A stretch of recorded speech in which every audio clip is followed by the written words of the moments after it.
And this is an Eyewitness News election update. I'm Sade Baderinwa. Two headlines to tell you about the fallout from last night's final New Jersey gubernatorial debate that aired right here on ABC7 NY and Channel 7. But first, a new poll in New York City's mayor's race, the first poll since Eric Adams dropped out. First, we want to show you the poll from September, and you can see Mr. Mamdani had a 22-point advantage and Mayor Adams sitting there with 12% of the vote. Fast forward to today, Cuomo did cut the gap to 13%. Certainly a fascinating development that Cuomo camp says shows the race is now shifting. And now to the race for a New Jersey governor, and a new line of attacks emerged in last night's debate. Democrat Mikie Sherrill and Republican Jack Ciattarelli did shake hands at the end of the debate, but that came after fiery exchanges over opioid deaths and military records. Here's New Jersey reporter Anthony Johnson. Putting out propaganda, publishing their propaganda, while tens of thousands of New Jerseyans died. First of all, shame on you. Shame on you, sir. Shame on you. That testy exchange from last night's debate involved Jack Ciattarelli's multi-million-dollar company he sold in 2017 called Galen Publishing. According to reports that surfaced during the 2021 campaign for governor, Ciattarelli's company produced education materials from large universities who received grants from major pharmaceutical companies.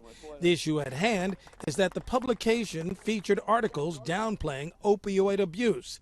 Mr. Ciattarelli was not involved in writing the material, but his company played a role in publishing the information, written by doctors and researchers. This afternoon, Congresswoman Sherrill continued her line of attack.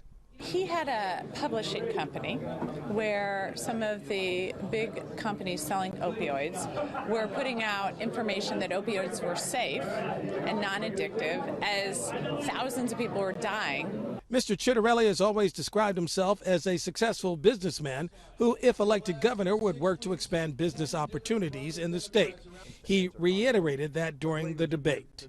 With regard to everything she just said about my professional career, which provided my family, it's a lie. I'm proud of my career. And accused Congresswoman Sherrill of dirty politics during the post-debate news conference. Another desperate tactic by a desperate campaign on behalf of a desperate candidate. It's a lie. Congresswoman Sherrill has also found herself on the defensive regarding her military records and being denied the ability to walk during graduation. Last night, Mr. Ciattarelli called the whole thing suspicious. I think something else went down there, and that's why she was punished. So how will these attacks resonate with voters, especially independent voters, as they head to the polls? But I would imagine that these campaigns are just going to get dirtier, and it's probably going to get uglier in these final weeks. In Newark, New Jersey, Anthony Johnson, Channel 7 Eyewitness News. And joining me now is Ben Siegel, ABC News Deputy Political Director. Ben, thank you so much for joining us. Let's jump right into one of the most memorable moments of the debate, the contentious moment when Sherrill claimed Ciattarelli had contributed to opioid deaths. As you know, he said, "Shame on you," and then she added, "You killed thousands of children." Were you able to fact check that moment, Ben? Well, I think it's notable that after weeks of facing questions about what happened with her commencement at the Naval Academy, Mikie Sherrill went on the offensive here against Jack Ciattarelli. But this is really, as pointed out in the piece, this is a very sort of tenuous link here between a company that published medical information somehow being responsible for opioid deaths in the state of New Jersey. It's not clear that that's something that he's necessarily responsible for, but it's very clear that Sherrill wanted to change the conversation and really put Ciattarelli on his heels a little bit, and it seems like she may have done a bit of that in the debate last night. Yeah, and he also pressed her about releasing those military records. Do you think that she did enough to neutralize the attack, or do you think voters expect more transparency from her? You know, I think by changing the subject, by pushing him on his record and with these new attacks on him, that raises more questions, but this has been a really effective line of attack, especially for a candidate who has touted her military record and her service as part of her biography so aggressively to voters. It's not sure how much this is going to be sticking with people who are not Republican voters, but certainly it's something that he is going to continue to talk about through Election Day. Yeah, and that was actually my next question. How do you think this landed with voters? You know, it's from where I am in Washington, it's so much of the conversation is about Trump, and a lot of people are looking at what happens in New Jersey as a bellwether potentially for where the electorate is 1 year from President Donald Trump's victory last year. And I think that in New Jersey, it's fascinating because there's clearly a lot of anger, and you can look at the polls about what the president is doing among swing voters, among independent voters. They're not happy with many of the Trump administration's policies, but it's a challenge for Democrats in New Jersey because Democrats have been in control of the state and have had the governor's mansion for the last 2 terms. So in some ways, they are the incumbents. They have to answer for the cost of living, for affordability, for local issues, crime, education in the state. So they're facing some local headwinds as well, even though there might be a little more wind at their backs nationally. So, who do voters blame or want to side with when they're concerned about the economy, cost of living? I think it's up in the air, but it'll still be very close next month. Yeah. Speaking of Trump, he took center stage at this debate, and both candidates at one point gave Trump a letter grade. Ciattarelli gave him an A, Sherrill gave an F. How do you think that played with moderates and independents, especially given that this race is just so extremely close at this point? Well, I can tell you from reporting that I've done in not just New Jersey but other states, talking to independent voters, there are some people who are happy with what President Trump is doing, but there are other independent voters who have a little bit of buyer's remorse. And to give the president an A grade right now, when they're look at his approval rating and he's at one of his all-time low marks. Questions about the strength of the economy, the government shutdown, concerns about how he's using law enforcement and government. You have to wonder if there are independent voters who will disagree with that grade of an A. And I think that just sort of underscores the challenges in this race for him, because in order to excite Republicans, you need Donald Trump supporters to vote for you if you want to win as a Republican in New Jersey and any state. And I think on the other side, Mikie Sherrill, it was pretty telling that she gave Governor Murphy a B because acknowledging some concerns that New Jersey voters have about the economy in the state, the cost of living, affordability. But at the same time, this is the party that was in power, and you can't totally repudiate that record. So it seems like people will be caught in the middle here. The question will be whether they think Ciattarelli whether they should vote for Mikie Sherrill to vote against Donald Trump, and how much of a phenomenon that will be next month. Well, Ben, really at the heart of this race is the issue of affordability. This is what voters care most about.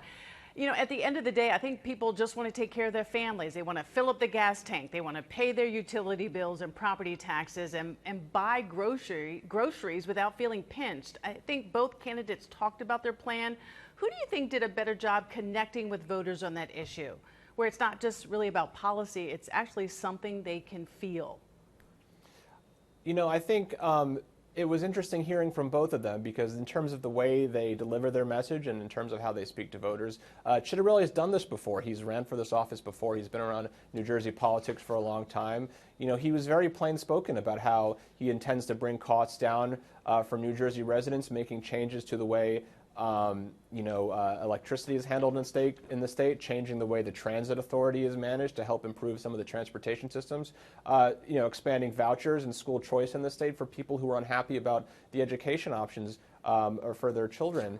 For Mikie Sherrill, it's more of a challenge to again be coming in after a Democratic administration. She's talking and she was trying to keep that focus on affordability. Heard her talk about energy and electricity prices and ways to bring those costs down for New Jersey residents too. There's no silver bullet here with any of these campaigns and really addressing those concerns head on. But it seems like both campaigns tried to focus on it in their own way with their own message. Yeah, well, voters will have to decide on that. So we're in the final stretch of this race. There are about roughly 855,000 more registered Democrats than Republicans in the state. Sherrill has a stronger war chest, about $2.5 million more than Ciattarelli at this point. But all polls say that this race is tight, and there are about 3 points separating the candidates. But that's also in the margin of error, Ben. So who has the better ground game here? Because that's going to be key, and voter turnout. Yeah, I think voter turnout is key, and we all have our best guesses as to the composition of the electorate and who will actually turn out on Election Day and before Election Day. So if you're a Democrat, I think you're feeling pretty confident about the registration advantage in the state. You're feeling good about the mail-in returning rate that Democrats are seeing coming in, and you're feeling good about the money you have And just to be clear, it's not just in New Jersey. National Democrats know that they need to send a message to voters across the country about the state of the country under Donald Trump. There are a lot of Democrats who are looking for good news, looking for some sign of political hope, if you will, after sort of grappling with the Trump administration. So there's a lot riding on the results here, not just a Sherrill victory, but what is the margin of that victory? So there are a lot of resources being put into the ground here for Mikie Sherrill. At the same time, this race was very close last November, and I think it surprised a lot of people how many New Jersey residents came out and voted for Donald Trump across party lines, across different ethnic groups, different demographic groups. So there are Republican voters in this state. There was a well-known, obviously we know Chris Christie role in our air, but this is a governor who is very popular in New Jersey as well. So there are